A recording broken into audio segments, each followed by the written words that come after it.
Hello and welcome to the European Parliament. Now, you decide who comes here. There's an election in June. We've come here to find out what its members do and to debate if it's worth it for the West Country. With me are Glyn Ford from Labour, Graham Watson from the Liberal Democrats, with Giles Chichester from the Conservatives and Nigel Farage from the UK Independence Party. I'm going to start firstly on the sometimes uncomfortable subject, salaries and expenses. Giles Chichester, they've often been controversial, in your case particularly so. So many changes have been made and are still being made. Why, after so many years, have you still not got it right as an institution? Well, you have to bear in mind the complexity of 27 member states, different systems coming together. What was appropriate for 6 member states a long time ago is no longer appropriate for 27. But what I think the electorate should feel reassured about is that the systems that will be in place after the election will be pretty rigorous and but isn't that what we're saying? We're going to be getting better, and haven't you been saying that for a long time? No, I don't think I've been saying it for a long time, and frankly it's for the authorities of the Parliament to put the right measures in place. Nigel Farage, are they doing so? Well, I mean, we shouldn't be surprised by this. I mean, don't forget the European Union itself has not had the accounts signed off for the last 14 years in a row. And the reality is that we're one of the few countries that actually cares about this. Most countries in Europe, particularly the southern countries, take the view that politicians are corrupt anyway, so you may as well have a system in which they can make some money. I mean, the honest truth is, this is the only job I've ever had in my life where the harder I work, the less I earn. The expenses are totally skewed to making MEPs spend as much time in Brussels and as little time back with their constituents as possible. Let's just put this across. Glyn, first of all, you've been here for 25 years, I think you're right in saying. The public are cynical, aren't they? Oh, absolutely. But in a sense, they have a right to be about, if you want, politicians. But what we're trying to do is to put our house in order to make sure that it can't happen in future. We have a new salary regime, we have a new expenses regime that are coming into place following the elections. But I mean, same question to you, Graham Watson. Why has it taken so long to get this straightened out? Why isn't it worked out yet? Well, because a lot of people have had a vested interest in the system continuing. I am proud of the fact that it was under a Liberal president, the first we'd had for many years, that we started to get this system sorted out, and it's thanks to Liberal pressure we've now done it. But to set the facts straight, Nigel Farage is wrong, because 10 days ago the finance ministers did sign off the European Union's account. Admittedly, for the first time in many years, we are rather better than we were, or than the situation in some national governments, including, for example, the Department of Work and Pensions in Britain. It's not entirely up to us. I mean, the member statute was held up by member states. It's not necessarily the Parliament. The absurdity of our trekking to Strasbourg every month is not because of the European Parliament. It was actually John Major in the 1992 Edinburgh Summit that actually agreed that we're going to do this in perpetuity. So don't blame the MEPs for some of the problems we actually face. Doesn't that sum up? I mean, when people talk about reform in the European Union, you've just admitted it. There's nothing we can do to change the monthly trek to Strasbourg because it's in the treaties. This is a very difficult set of institutions to reform. It really is. That is not. Your two parties would have us out of the damn thing. Our two parties, Labour and the Liberal Democrats, would keep us in. He wants to take us out. I do. We Conservatives wish to reform, and we have worked consistently towards that end. So you cannot level that accusation against the Conservative Party. The European Union is there. We've got to make it work, and we're stronger in it than we would be outside. Can I just ask, though, the British public don't seem to hold this place in high esteem, and sometimes when they see this kind of squabbling going on, the same arguments being repeated time and time again, it doesn't do much to increase. This is not squabbling, this is political debate. And the vote on June the 4th is about people making choices for the kind of Europe they want. Now, some people may want us to leave the European Union, but they will vote for UKIP.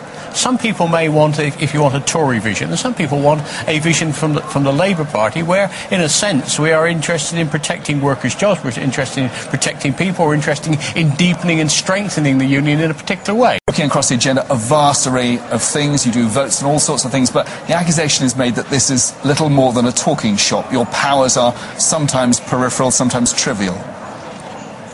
Well, the accusation may be levied, but speaking for myself and the committee I serve on, we deal with legislation. We're in co-decision with the Council. That means we, the Parliament, have the power to amend and improve legislation. And right now we're working on energy and telecoms package to that end. And in living memory, we've rejected proposals from the Commission. I organised one 5 years ago when we rejected a proposal for a directive. It doesn't happen very often. but then you could say they don't often make proposals that really are a solution looking for a Graham Watson, problem. you want to you're standing for President of this Parliament. Are you happy with the amount of power it has and the function that it has? I would like to see the Parliament have more power. Its power has been gradually growing, and we have the power to hold the European Commission to account. Move on to the big subject which is dominating politics internationally at the moment, and certainly back in the UK, the recession, the economy, what's happening financially across the world. Do you think that the European Union and this Parliament, I'll start with Glenn Ford, is having a good recession?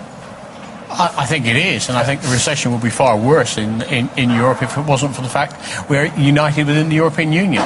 We managed to take common action, and can we imagine if we'd been stuck out on our own? Can you imagine the situation Ireland would have been in if it hadn't been part of the European Union, and for that matter the United Kingdom?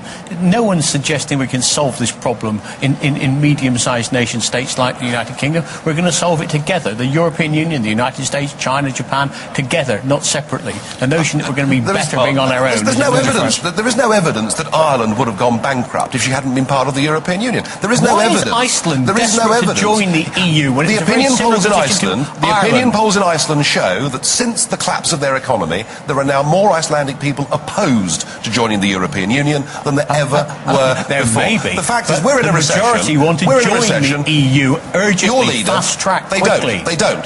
Their politicians might, their people don't. But it was your leader, 2 years ago, that talked about British jobs and British workers. We now have a situation where the unemployment figures in Britain were up 300,000 last year, but where an extra 175,000 foreign workers got new jobs in Britain. And how many British workers are working elsewhere in the European Union? Less than 25%. Because exactly. Less than 25% of the number that work in Britain. The result of the strikes in the Linear Oil Refinery were headlines in the Italian press saying British workers should be sent home from Italy.